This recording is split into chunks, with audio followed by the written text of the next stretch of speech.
নমস্কার। আজ আমরা একটা বেশ অন্যরকম সময়ের দিকে ফিরে তাকাবো।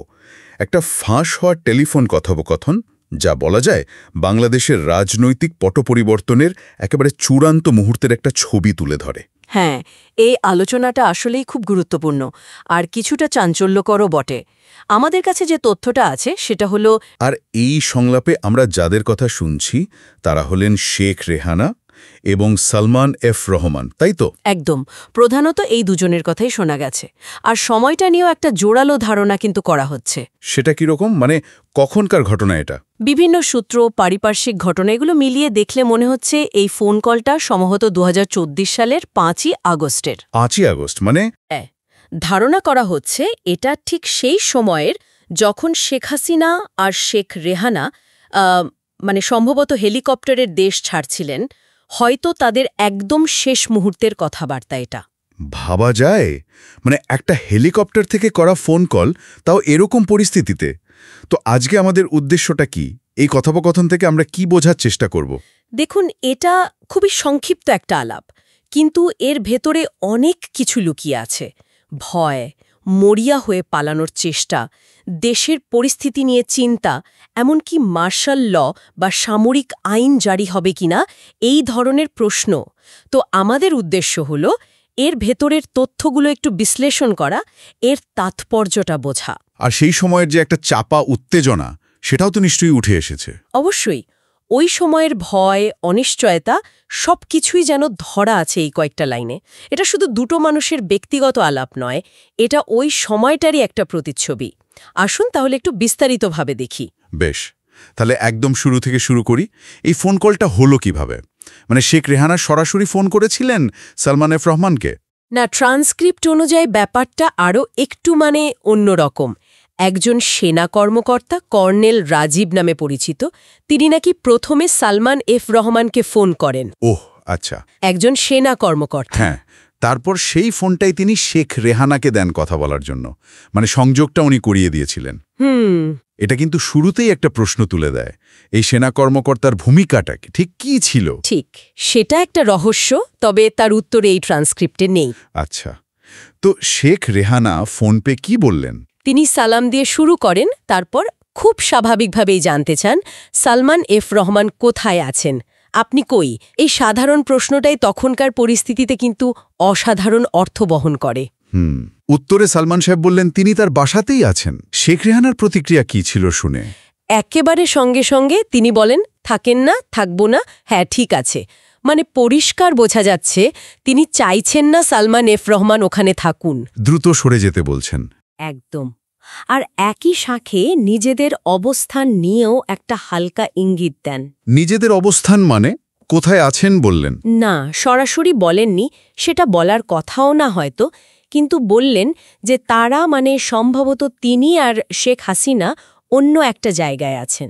আর এরপরেই একটা খুব ইন্টারেস্টিং লাইন আসে। কি সেটা? তিনি বলেন, ববি টিউলিপকে কনভিন্স করছে। ববি আর টিউলিপ, এনারা তো শেখ রেহানার ছেলে মেয়ে, কিন্তু কাকে কনভিন্স করার কথা হচ্ছে আর কি বিষয়ে? হ্যাঁ, এটাই একটা প্রশ্ন। উৎস যেটা ধারণা করছে সেটা হলো এখানে সম্ভবত শেখ হাসিনাকেই দেশ ছাড়ার ব্যাপারে রাজি করানোর চেষ্টা চলছিল। ও, উনি হয়তো তখনও পুরোপুরি রাজি ছিলেন না। হতে পারে, এটা নিশ্চিত করে বলা কঠিন, কিন্তু পরিস্থিতির বিচারে এই ব্যাখ্যাটাই অনেকে দিচ্ছেন। ভাবুন একবার, হেলিকপ্টারে বসে এই আলোচনা চলছে কে দেশ ছাড়তে রাজি, কে নয়। এটা তখনকার চরম সংকট আর ভেতরের টানাপোড়েনটা স্পষ্ট করে। সত্যি অবিশ্বাস্য, একটা দেশের শাসন ক্ষমতার কেন্দ্রে থাকা মানুষদের এই অবস্থা। আচ্ছা, সালমান রহমানের দিক থেকে কি প্রতিক্রিয়া ছিল? তিনিও কি বুঝতে পারছিলেন পরিস্থিতি কতটা ভয়ানক? অবশ্যই পারছিলেন। তিনি প্রথমেই নিশ্চিত হতে চাইলেন যে শেখ হাসিনাও কি চলে গেছেন। তিনি বললেন বা জিজ্ঞাসা করলেন, আপাও গেছে?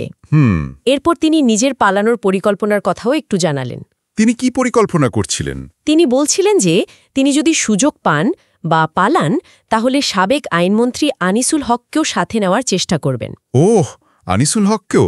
তার তারা একসাথেই ছিলেন বা কাছাকাছি ছিলেন? সেটা স্পষ্ট নয়, তবে একসাথে পালানোর একটা চেষ্টা করবেন এরকমই বোঝা যাচ্ছিল তার কথায়। হয়তো বিপদের মুহূর্তে একসাথে থাকার একটা ভাবনা কাজ করছিল। কিন্তু এই পরিকল্পনা তো সফল হয়নি, তাই না? আমরা তো জানি তারা পরে গ্রেফতার হয়েছিলেন। হ্যাঁ, এখানেই তো ঘটনার নাটকীয় মোড়। এই কথা হচ্ছে 5ই আগস্ট, অথচ এর ঠিক কয়েকদিন পরে 13ই আগস্ট খবর এলো সালমান এফ রহমান এবং আনিসুল হক দুজনেই গ্রেফতার হয়েছেন। এবং সালমান রহমানের গ্রেফতারের সময়কার ছবিটাও তো বেশ আলোচিত হয়েছিল।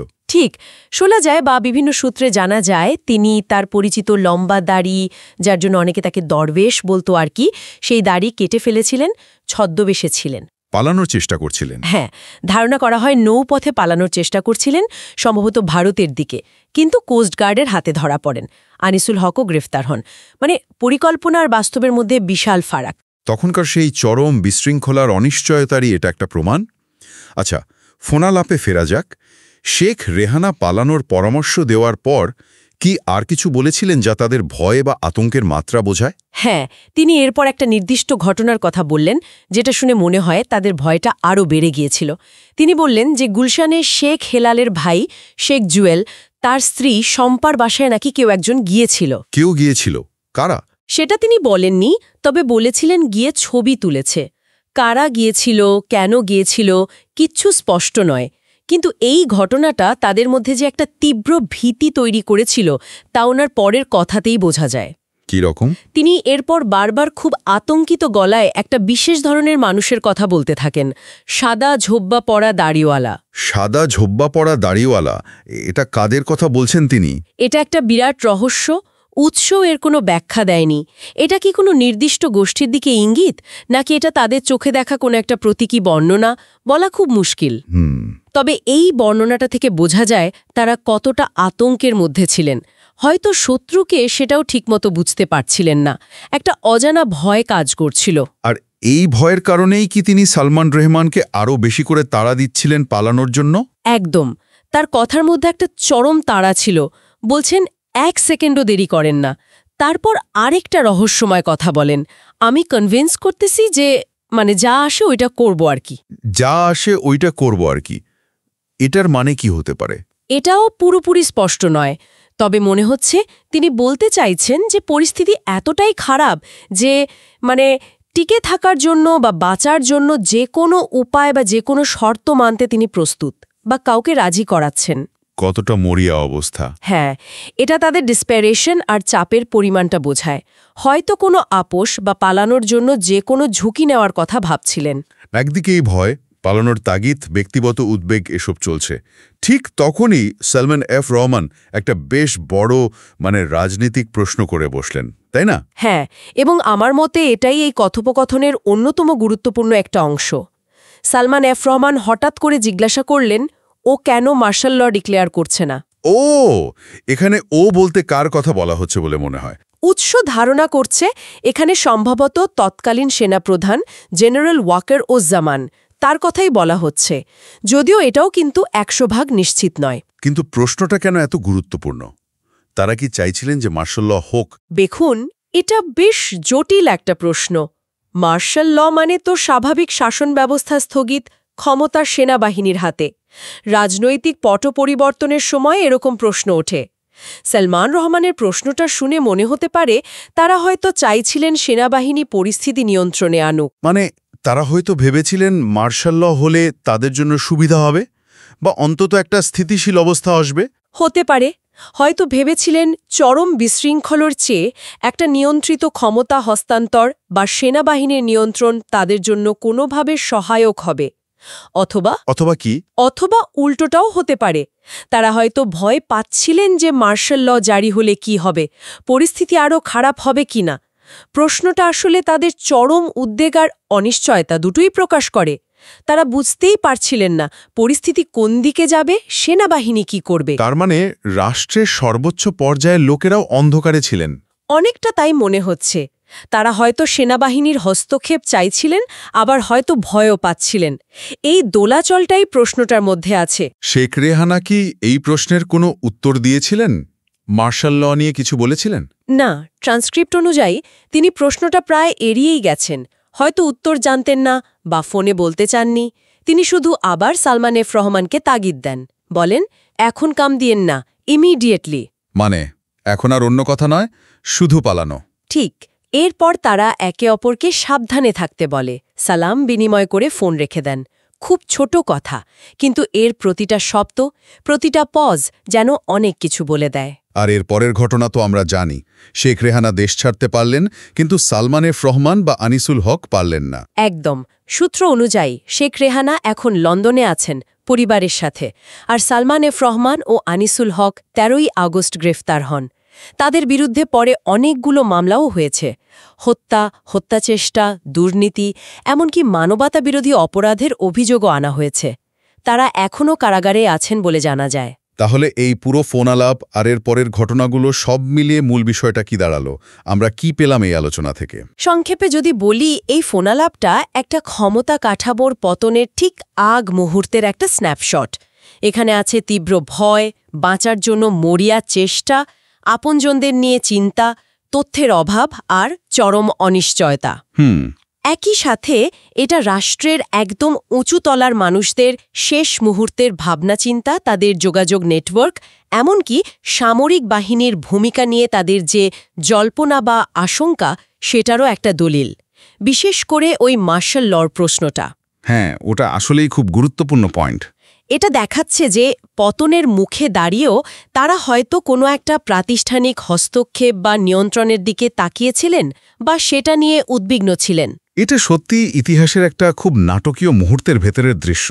একটা ছোট্ট অডিও ক্লিপ, কিন্তু এর মধ্যে কত আবেগ, কত উত্তেজনা আর কত রাজনৈতিক তাৎপর্য। একদম। আর এখানেই আমি আমার শেষ কথাটা যোগ করতে চাই। এই ছোট আলাপটা একটা জিনিস খুব স্পষ্ট করে দেয়।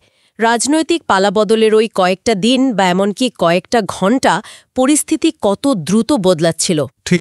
এই কথোপকথনটা ভাগ্যক্রমে রেকর্ড হয়েছে, তাই আমরা এটা নিয়ে কথা বলতে পারছি। কিন্তু একবার ভাবুন তো, ওই চরম সংকটময় সময়ে পর্দার আড়ালে এরকম আরও কত শত শত ফোনালাপ হয়েছিল, কত গোপন বৈঠক, কত সিদ্ধান্ত নেওয়ার চেষ্টা চলছিল, যার কোনো রেকর্ড আমাদের কাছে নেই। আসলেই তো।